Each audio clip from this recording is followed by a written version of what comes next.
there. We are friends. And we're about to have a conversation. Please don't take us too seriously. All right, then. Life is crazy, and the least we can do is talk about it. Conversations with friends, only on The Podcaster. So when I was 7 years old... What a way to start a conversation. Yeah. Maybe the next episode should just be how to converse conversations with friends. I can tell you that one we're going to bomb for sure. Yeah. How to start any conversation in 3 easy steps. 1, when I was 7 years old. 2, talk about something really bizarre I saw, which is a TV show called Round the Twist. Round the Twist. Yeah, it was one of those Australian children's shows that I grew up watching. I can't say I've watched Australian children's TV, but I have watched Meet the Fosters, and I was very dedicated to that when it used to come on Star World. Yeah, because they're really good. They're bizarre but good. So Round the Twist was about this family of 4, I think, a dad and his 3 children, who lived in a lighthouse. White House. Wait, you said they were Australian. Yeah, they lived in a lighthouse in the middle of nowhere. Yeah. I think the rent was free. And they could... That's always the start to a bad story.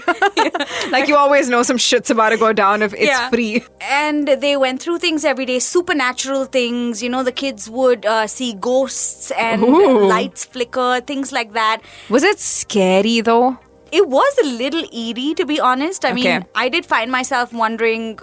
I mean, I don't think at the age I did, but then later on I was like, why was I allowed to watch this as a child? And more importantly, the question is, why did the dad, after finding out stuff like this was happening to his children and him, decide to stay on? Yeah, why didn't they simply just move? Yeah, because it was cheap.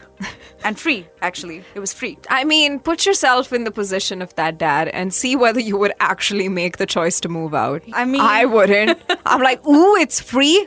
Kill me. Take me. Yeah, but you're not taking my money. So who's the real winner? Round the Twist. Damn, that's quite an interesting plot. It also aligns perfectly with your personality. With who I am. I am bizarre because of that show. And another show called Alf. Have you heard of Alf? I've never heard of Alf. Alf the alien? Alf the alien. The alien who comes to live with a family? Nope. And they get along really well? No. He wants to go back home? No. And you're explaining the plot of E.T. to me right now. Well, think E.T. but in TV series form. That's what it Also, was. I just saw Alf before we started recording this. Yeah. Man's Uggs. His nose kind of looks like the receiving end of a telephone, right? Yes. Yeah. Also like a vertical donut, if it makes any sense. I can see the appeal with Alf. Alf looked endearing. Yeah. Do you recall like weird shows that you grew up watching? Yeah, for sure. I don't think shows as much because I was watching too much shit when I was a kid, to be quite honest with you. And to be fair, my parents were just like, don't watch that. And I was like, no, I'm not listening to you. And so I watched so much crap. Like, do you remember Splitsvilla? Yeah. Yeah, I watched that when I was around 11 because that's when it was airing. So when I was 10, 11, I was watching Splitsvilla. I was watching Keeping Up with the Kardashians. I was watching 90210. Oh, me too. Yeah, but not when you were 11. Yeah, the Beverly Hills. No, not the OG, the modern one. Oh, yeah, no, that I wasn't watching. I was watching that when I was like 11 and it was so messed up. There was like drug use and so much sexy. So good. It was really fun. But I remember this one time, like a family friend's kid came over and she was a lot older than me. So she was like a good 18, 19 at that time. So it was appropriate for her to be watching that. And she was shocked when I was like, do you watch 90210? She was like, what? And I was like, did you see what that bitch Annie did? I was like, the new episode's coming out today. Do you want to watch it together? And she was like, oh my God. Get this child some help.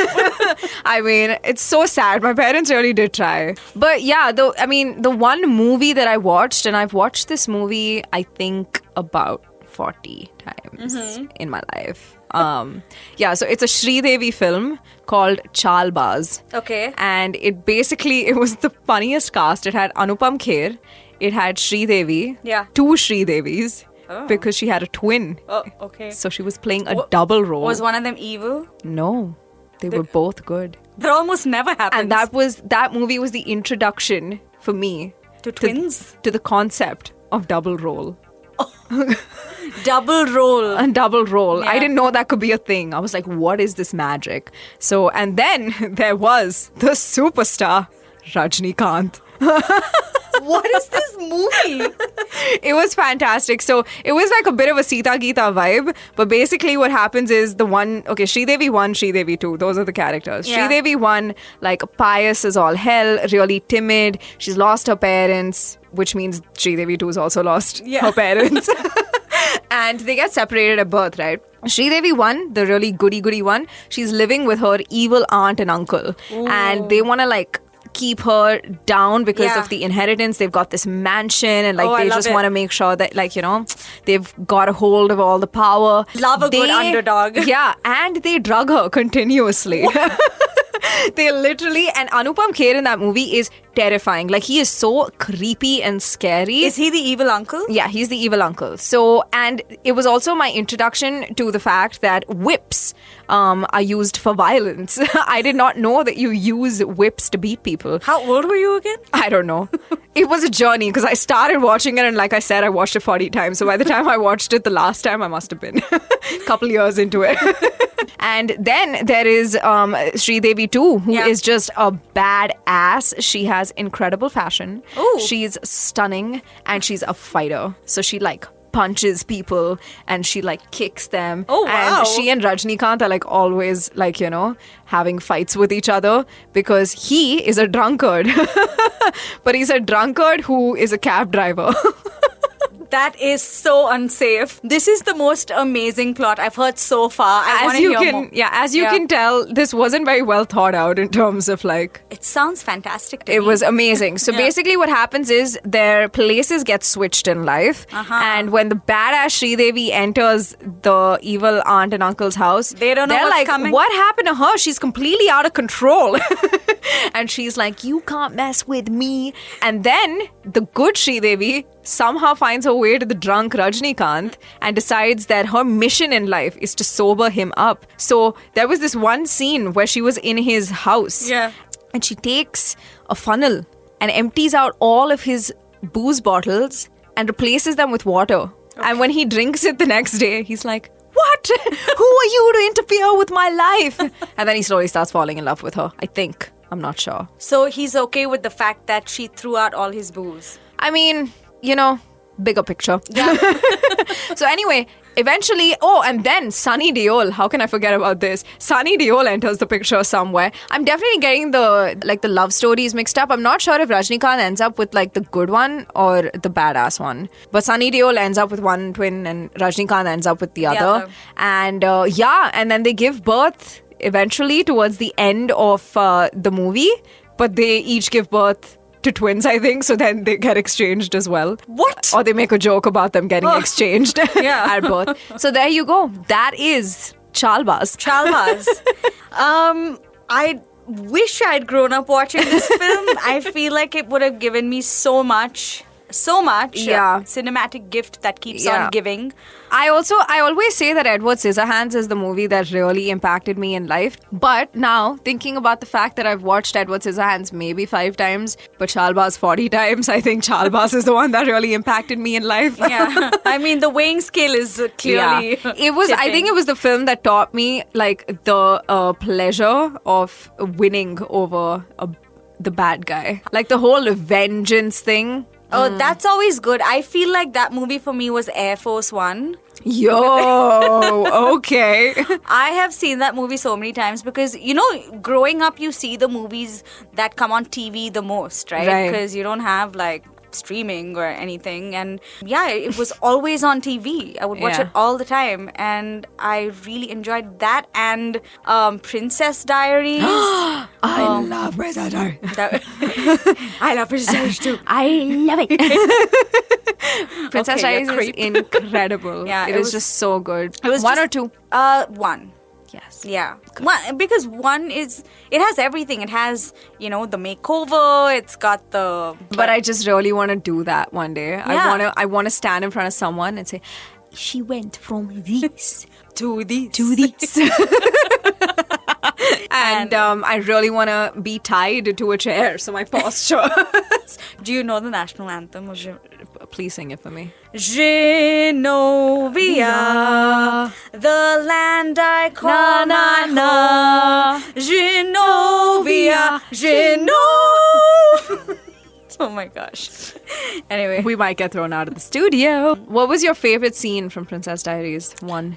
I think it was the one where towards the end, Mia Thermopolis shoves a cone of ice cream on Mandy Moore's top. Boob. Yeah. Literally her boob. It's a proper boob smash. Yeah. And she's just like, you freak! Yeah, that was a good one. What was your favorite scene? I think the one where she takes her grandmom. Oh no, was that 2? No, that was 1. Where she takes her grandmom in the car and they have a corn dog. Oh, was that one? Yeah. Yeah. I also like the scene from 2 where they do the whole mattress sliding thing. Dude. But also the scene like from 2 where you see Chris Pine for the first time. Oh, come on. I watched that. Whoa. It went from a very appropriate conversation to a very inappropriate one. I just closed my eyes. You know what else played on TV a lot that I What? watched when I shouldn't have been watching it? What? What Happens in Vegas? Oh, yeah, that movie did come on a lot, but I was a lot older when it started playing. Yeah, on TV. I think I was about maybe 13 or 14, which is still kind of inappropriate just because Cameron Diaz and Ashton Kutcher and actually not even that, like the second lead couple were just so inappropriate all the time, the friends. Yeah. It's funny how all of these movies just played on TV, so it was left to the parents to decide whether or not the child could watch it. Dude, but I always say this, I'd rather be a parent in that time than in this time. Oh, yeah, because for you just sure. can't, like, how do you monitor a phone? Yeah. How do you monitor social media? Like, No, you that can't. shit is scary. I'm like, I don't think I want to do this. But if you were to pick, like, the one thing you watched that, like, really made you, what would that be? My whole life was made by pockets of So many things. so many things, right? Because I think I developed an interest for odd things at a very young age. Probably because I was watching things like, what was I watching? Round the Twist. And all kinds of things. And but the one movie that's always been a constant in my life, I would say, because it's something I would watch with my family or enjoy watching by myself even, continue to recommend to other people to watch, is The Sound of Music. Ooh. And it's really ironic because I hate musicals. The hills are alive. With the sound of music.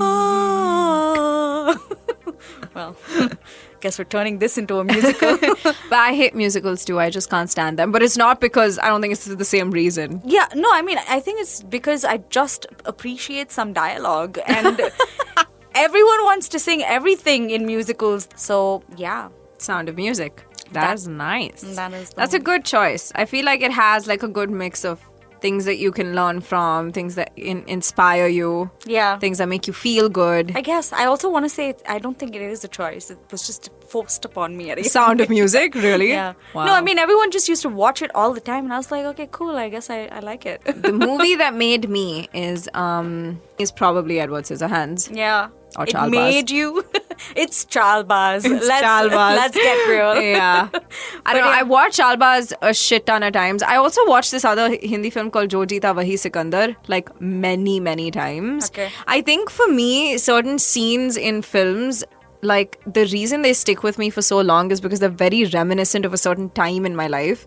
So like Jo Jeeta Wahi Sikandar, it's about basically these two brothers. One is really like an overachiever, a really good son. The other one like likes to fool around and isn't that great at his studies and this and that. And the good son is a really good competitive cyclist, and but they don't come from a very like their father is like a school teacher or something, so they're not very well to do, and there's these super rich kids, and the older brother and this other rich kid have like a major like competition going on, Yeah. and he gets beat up really badly by the rich kid one Yeah. time, and then the younger brother decides to step in and like just do something for the first time in his life, and he tries really hard and he works super hard, and then he wins the race eventually, and it just like that entire film is so nostalgic in different parts because like so they used to go to this coffee shop and the younger brother never used to pay the bills and would just say put it on my dad's tab or whatever.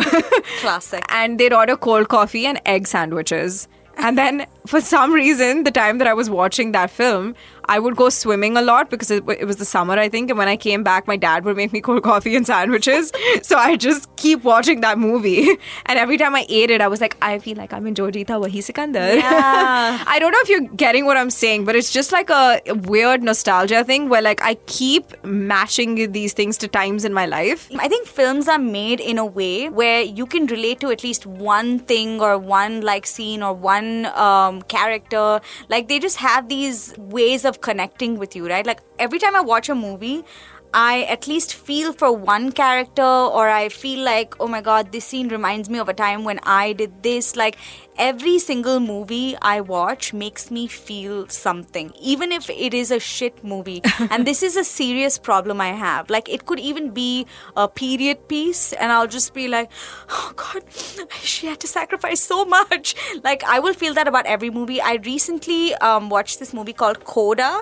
Which But Coda is a beautiful film. It wrecked me. It destroyed me. It's a beautiful film. Yeah, I won't go into the details because there's just too much to explain. But it really, you might start crying if you talk about it. I think I'm getting a little teary-eyed already, and also I don't want to spoil it for anybody. It's a real experience to watch it, but I don't think I've seen anything as good as Coda in the last few years. Yeah, it's difficult these days. Like I don't really see films that I connect with a lot. Yeah, I just don't. And because of that, I don't know if it's a byproduct of not having seen anything good for a while, but I don't even try to connect with films anymore. I think that's why I just watch Korean stuff. Because I connect with everything. Everything there, I'm just like, yes. Yeah. But do you ever feel like there's nothing good to watch anymore? Yeah, so you 100%. Instead you're just left watching trash all the time. No, so that's why I watch Korean stuff, because genuinely, like, the stories there are a lot more heartfelt. They pay attention to, every character. Yeah, I think the same thing's happening with like Malayalam movies and dude, like Indian regional cinema is still like some really good stuff coming out of it. But yeah, I think it's really important to carry the films that like you watched when you were a kid, and like the TV shows and that kind of stuff, and like keep going back to them once in a while. Yeah. So you can like feel that comfort and feel the way that you did when you watch them. It's nice to do that because, when you get a little older and you want to sit with somebody that you love, or like you're sitting with a bunch of friends and you say, oh, we should watch this movie, and then you just get to share that experience with like other people. Yeah, that's nice. It's really fun. I love watching stuff that I've already watched before, especially when I was like young. But I think that's a great takeaway from this episode. Like, if you're listening, go watch a movie or maybe a show. I don't know, a show might be a little too elaborate, but a movie from your childhood, and you might... Dude, Popeye is on one of the streaming platforms I saw the other day. Dude, SpongeBob? Did you not watch SpongeBob? I did. No. Yeah. I was never a SpongeBob gal. Me neither. I never jumped on that bandwagon. I don't live in a pineapple under the sea. Yeah, but watch a movie. Are you going to go watch Edward Scissorhands? No, I think I might watch Princess Diaries. That's a great choice. Yeah. I'm just going to go sleep. On that note, bye-bye. This has been a Conversations with Friends on the Podcaster, powered by Timber Media.